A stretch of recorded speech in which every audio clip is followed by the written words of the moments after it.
मो प्रकल्पर नाम हूँ स्वच्छ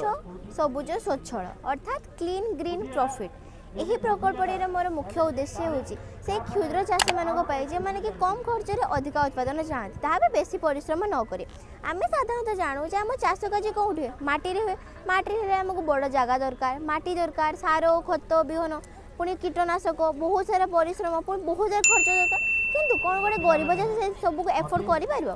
समस्ते तो करें तो मुझे एक प्रकल्प तैयारी कर डबल इन्वेस्टमेंट पाइबा तापर सस्टेनेबल आ इको फ्रेंडली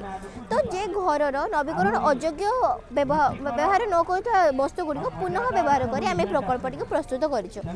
मुख्यतः गोटे पाइप नहीं गोटे पानी पंप और माछ चाष भरा टैंक आम माछ चाष कहीं माटी को आम रिप्लेस करछे कारण माटी रे नाइट्रोजन गैसटा सब प्रकार माने सब प्रकार सहायता करके माटी मिले ना कारण केवल स्पेसिफिक गछ जब डाली जातीय गछ से चेर राइबोसोम बैक्टेरिया आसिकी नाइट्रोजन को नाइट्रेट कला बहुत झमेला पर ही नाइट्रोजन पाई तो सब गछ पाई पारती ना केवल स्पेसिफिक गछ तो मुझे चाहे सबू गछ नाइट्रोजन पातु आ सब क्षुद्र चाषी मैंने उपकृत हो एटे माछ चाष रहा माछ चाष कर जड़े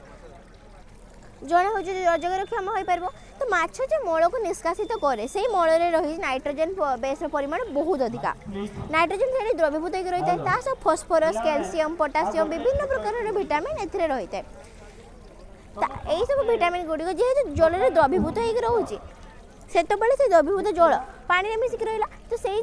पंप साहाय्य द्रवीभूत पानी पंप साहाय्य चेर को गला जहाँकि माइक्रो ड्रॉपलेट यह नुहे आमको बहुत सारा पानी दरकार बहुत फ्यू ड्रॉप्स ऑफ वाटर माने बहुत ही कम पानी चेर को गला से कम पानी को से पोषक पानी को ग्रहण कला और वायुमंडल ऑक्सीजन है से ऑक्सीजन को ग्रहण कर गछटी वृद्धि पाइला एथरे बिना माटी रे सॉइललेस रे दुई प्रकार चाष कलु और से चाष चाषी उपकृत हो पार एटा आम बड़ जदि गोटे बड़ जगह ग्रहण न छोट जगह कर घर छात उपर से टाइप कर इलेक्ट्रिसिटी आम व्यवहार न करवा सोलार पैनल को आम रखा से इलेक्ट्रिसिटी निजे उत्पन्न हो पंप चल निजे निजे से कर। यह मो प्रकल्प। धन्यवाद।